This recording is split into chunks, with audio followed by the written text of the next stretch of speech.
Pourquoi est-ce qu'on perd tous nos amis d'enfance? Pourquoi est-ce que moi, j'ai perdu tous mes amis d'enfance? C'est ce que je vais partager dans cette vidéo. Aujourd'hui, je vais parler d'une phase durant laquelle je suis passé durant mes années de jeune adulte où j'avais de moins en moins de contact avec tous mes amis que j'ai connus donc dans le 94 en région parisienne, là où j'ai grandi. Et la période où je me suis installé donc à Lisbonne, donc quand j'ai commencé à vivre à l'étranger et j'avais encore que très peu d'amis, ça a été une phase transitoire très difficile puisque j'ai beaucoup souffert de la solitude et c'est un point sur lequel je souhaite attirer ton attention parce que si tu passes par là également, que ce soit durant tes années de jeune adulte ou même plus tard dans ta vie, tu peux également tomber dans la solitude et tu peux en souffrir parce qu'il y a beaucoup de gens aujourd'hui, les études le montrent, qui sont dépressifs, voire qui sont suicidaires de par la solitude. C'est un thème très sérieux. Et c'est vrai qu'on a toujours l'impression que nos amis d'enfance, ce sera nos amis pour la vie, qu'on aura toujours de la complicité, qu'on aura toujours de la confiance, qu'on aura toujours des contacts. Et en fait, j'ai remarqué que moi, je suis loin d'être le seul dans cette situation, beaucoup de gens n'ont plus de contact, ou en tout cas n'ont presque plus de contact avec leurs amis d'enfance. Alors, est-ce que j'ai perdu 100% des contacts avec mes amis d'enfance? Aujourd'hui, j'ai 34 ans. Non pas 100%, mais je dirais 90%. Et est-ce que je pense que je suis une mauvaise personne de par le fait que je n'ai plus de contact avec la majorité de mes amis d'enfance? Certaines personnes penseront peut-être que oui, moi je pense que non. Il y a pas de mal à, je dirais, perdre contact avec une grosse partie de nos amis d'enfance. Et c'est encore plus le cas quand on est expatrié. Si vous allez vivre comme beaucoup de gens aujourd'hui à l'étranger, moi c'est vrai que ça fait quoi? J'ai quitté la France en 2014 et je me suis installé à Lisbonne en 2015. Donc ça fait comme aujourd'hui, on est en 2026. Ça fait déjà 12 ans, oui, le temps passe vite. Ça fait déjà 12 ans que je ne suis plus en France. Et le constat aujourd'hui, c'est que la majorité de mes amis d'enfance, je n'ai plus de contact avec eux. Alors, je ne me suis pas du tout engueulé avec eux. J'ai aucun problème. Si aujourd'hui ils m'envoient un message, je leur réponds bien évidemment. Mais c'est vrai que je leur envoie plus de messages et j'ai plus de contact avec eux. Alors, ce que je peux dire aujourd'hui, c'est que quand on est enfant, l'amitié, elle est simple en fait. On se voit tous les jours à l'école. On habite souvent à côté. On devient des amis et on devient des amis presque par hasard. Je ne sais pas si vous vous remettez dans cette époque, si vous vous projetez dans cette époque où vous étiez à l'école primaire, le collège. La plupart de vous avez plein de potes. Je me souviens, moi je connaissais des dizaines de personnes. C'était même stylé dans la cour d'école. Je ne sais pas si vous vous souvenez, c'était même stylé de checker tout le monde, de faire la bise à tout le monde, de connaître tout le monde. Dans le quartier, on connaissait tous les jeunes du quartier. Moi j'adorais descendre sur le terrain de foot à Fontenay-sous-Bois à l'époque. J'adorais descendre sur le terrain de foot, jouer au foot notamment le week-end ou le soir après l'école quand ma mère évidemment m'y autorisait. Et du coup je connaissais plein de petits du quartier. Et c'était super, j'avais une vie sociale qui était super intense.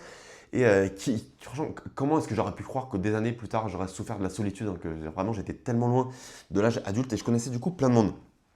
Et en grandissant, j'ai remarqué que tout change. En fait, en grandissant, tout change. On n'a plus, alors déjà, on n'a plus les mêmes impératifs. Et il y a pas mal de raisons en fait. J'ai noté ici pas mal de raisons qui expliquent pourquoi on va perdre progressivement contact avec nos amis d'enfance. C'est déjà les chemins se séparent. Alors ça, c'est très certainement la plus grande raison.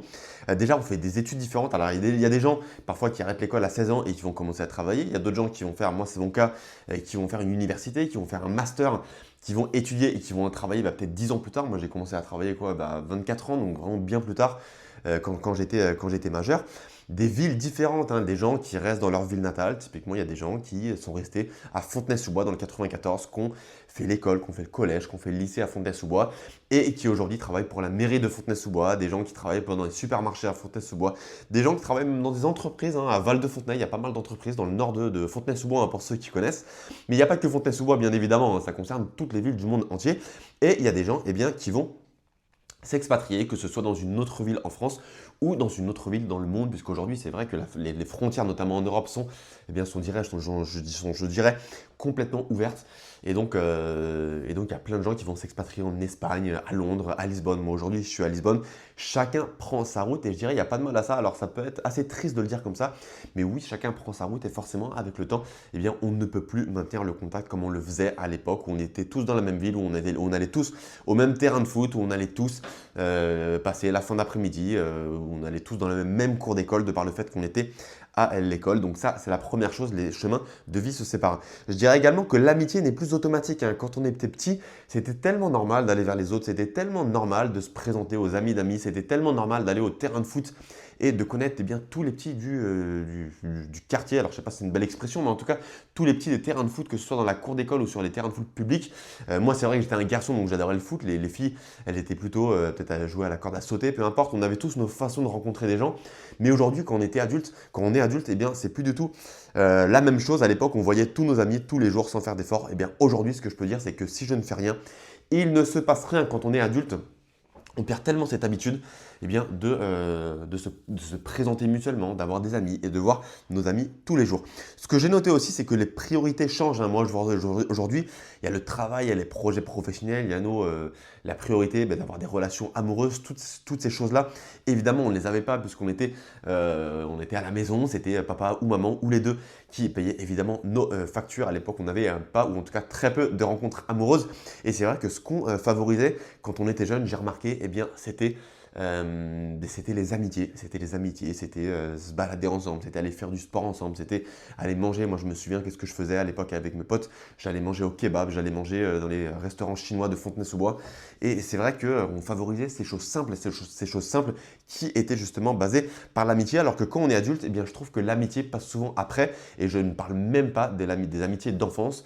Quand il y a de la distance, forcément, on les oublie puisqu'on n'a plus du tout les mêmes priorités. Je dirais également que les mentalités changent, hein. On change, les valeurs changent et parfois, on n'est plus compatible, hein. Ça, c'est quelque chose qui est très important. Et j'ai remarqué que quand on était enfant, on acceptait absolument tout le monde. Eh bien, aujourd'hui, je trouve que les adultes n'acceptent pas tout le monde. En fait, on a tellement des priorités qui sont différentes, on a tellement des mentalités qui sont différentes que, par exemple, alors moi, j'aime pas du tout parler de politique. Mais j'ai remarqué que les gens ont très vite tendance à s'engueuler pour de la politique, hein. Typiquement, les gens, je sais pas, d'extrême droite par rapport aux gens d'extrême gauche. Et ils font malheureusement qu'une chose quand ils discutent, c'est très vite il y a des tensions, très vite c'est qui monte le ton, qui crie le plus fort, qui a les meilleures idées en politique. Et c'est très compliqué, je trouve, de voir des amitiés fortes entre des gens qui ont des idées politiques différentes, alors que ça, quand on était petit, eh bien, on s'en foutait complètement. On souhaitait simplement rigoler, avoir des choses, des conversations très simples. Et c'est quelque chose, je trouve ça bien dommage aujourd'hui de se juger pour des idées sur la vie ou pour des idées politiques et de ne plus pouvoir être amis juste parce qu'on a des idées différentes. Donc c'est les valeurs de façon générale qui changent et les adultes, j'ai remarqué quand ils ont des valeurs différentes, eh bien ils ont du mal à se côtoyer, ils ont du mal à avoir des amitiés. Donc typiquement, quand vous aviez un bon ami durant votre enfance et qu'aujourd'hui il n'a plus du tout les mêmes valeurs, il n'a plus du tout les mêmes valeurs au quotidien, les mêmes valeurs de la vie, eh bien j'ai remarqué qu'on prend des chemins différents. C'est vrai que, et je ne critique pas parce que je suis passé par là également. Par exemple, moi aujourd'hui, j'adore voyager, je me suis expatrié, j'ai vécu dans plusieurs pays et c'est vrai que j'ai plus de mal à connecter. C'est pas que je peux pas avoir une conversation intéressante, mais j'ai plus de mal à avoir une connexion profonde, j'ai plus de mal à connecter avec quelqu'un qui ne voyage jamais et qui est resté toute sa vie dans la même ville. Est-ce que c'est mal de ma part? Peut-être, je ne sais pas. Toujours est-il que c'est vrai que je connecte plus facilement avec des gens qui sont expatriés, avec des gens qui voyagent régulièrement, avec des gens qui travaillent en ligne, plutôt qu'avec quelqu'un qui est dans la même ville depuis 20 ans et qui travaille également dans le même quartier depuis 20 ans. Alors, il n'y a pas de mal à rester dans la même ville, hein. Si vous souhaitez rester dans la même ville, évidemment, c'est votre droit le plus absolu. Toujours est-il que j'ai remarqué que je connecte mieux avec les gens qui travaillent en ligne ou qui voyagent régulièrement et qui sont expatriés et qui se sont déjà expatriés dans plusieurs villes ou dans plusieurs pays. Et ce que je peux dire aussi, c'est que personne aujourd'hui en tant qu'adulte ne fait vraiment d'efforts. Alors aujourd'hui, moi je fais beaucoup d'efforts, je vais régulièrement à des meet-up. J'ai même monté une communauté meet-up ici à Lisbonne qui s'appelle le Lisbon Social Coffee. Il y a un gros Instagram, hein, sur Lisbon Social Coffee. Vous pouvez aller voir pour voir les photos et les vidéos des événements. D'ailleurs, n'hésitez pas à venir nous voir, hein, si vous êtes actuellement ou prochainement sur Lisbonne. Mais ce que je peux dire, c'est que pendant longtemps, moi, je ne faisais pas l'effort d'aller vers les autres. Et résultat, qu'est-ce qui s'est passé? Eh bien, j'ai souffert de la solitude puisque j'étais expatrié, puisque j'avais moins de contact avec mes amis d'enfance qui sont toujours en région parisienne. Et je n'avais pas assez de contact avec tous les expatriés ou même tous les Portugais, peu importe la nationalité, qui vivent ici à Lisbonne et qui veulent rencontrer des gens, mais qui ne font également pas l'effort d'aller vers les autres. Donc j'ai choisi de faire les efforts puisque j'ai vraiment souffert de la solitude ici à Lisbonne, hein, notamment de par le fait que je travaille en ligne. Mais c'est vrai que c'est la réalité de la plus dure. Souvent, personne ne relance et petit à petit, le lien disparaît entre les gens. Et qu'est-ce qui se passe? C'est que les statistiques, d'ailleurs, les statistiques de l'Organisation mondiale de la santé le montrent bien. La plupart des gens souffrent de la solitude aujourd'hui et c'est encore plus le cas vers les gens qui sont expatriés.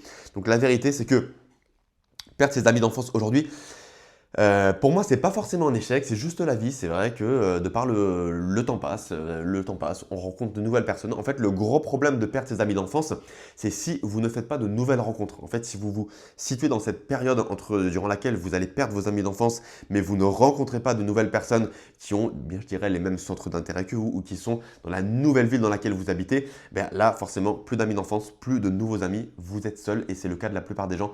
Les gens qui sont dans la solitude en général, ils ont perdu le contact avec énormément d'amis d'enfance, d'amis d'adolescence ou d'amis plus jeunes et ils ne font pas de nouvelles rencontres.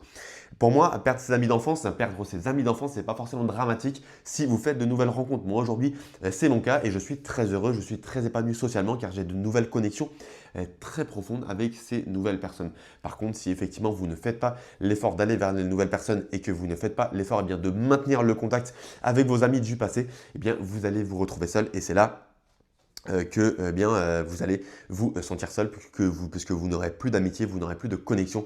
Et ça va être encore plus le cas si vous travaillez avec un ordinateur, si vous travaillez seul, ce qui est le cas de beaucoup de gens aujourd'hui dans le monde digital dans lequel nous sommes. Voilà donc pour cette vidéo, vous l'avez compris, perdre ses amis d'enfance, perdre 100%, c'est un petit peu dommage. Par contre, selon moi, perdre une grande partie de ses amis d'enfance avec les années, c'est normal. On va habiter dans une autre ville, on a de nouvelles valeurs, on a des centres d'intérêt qui changent et on ne peut pas forcément maintenir le contact avec la même personne durant 20 ans, 30 ans, 40 ans. Par contre, il est très important de faire un travail sur soi-même pour continuer à rencontrer de nouvelles personnes, faire de nouvelles activités, typiquement aller à des meet-up ou faire du sport, faire des sports collectifs et maintenir évidemment le contact avec ses proches pour continuer à avoir une bonne vie sociale et ne pas tomber dans la solitude comme c'est le cas de beaucoup de gens. Voilà, maintenant, à ton tour de me dire en commentaire, hein, est-ce que tu parles encore à tes amis d'enfance? Est-ce que selon toi, c'est un problème de perdre ses amis d'enfance ou est-ce que c'est normal, eh bien, au fur et à mesure des années, quand on vieillit, hein, est-ce que c'est normal de perdre progressivement des amis d'enfance? Dis-moi, est-ce que tu souffres de la solitude de par le fait que eh bien, les chemins se séparent entre toi et tes amis d'enfance? Si tu penses que cette vidéo t'a aidé, t'a un petit peu éclairci sur le thème des amis d'enfance, comme toujours, on like, on partage, on s'abonne également, ça m'aide beaucoup au référencement et je te dis à très bientôt pour une prochaine vidéo. Ciao!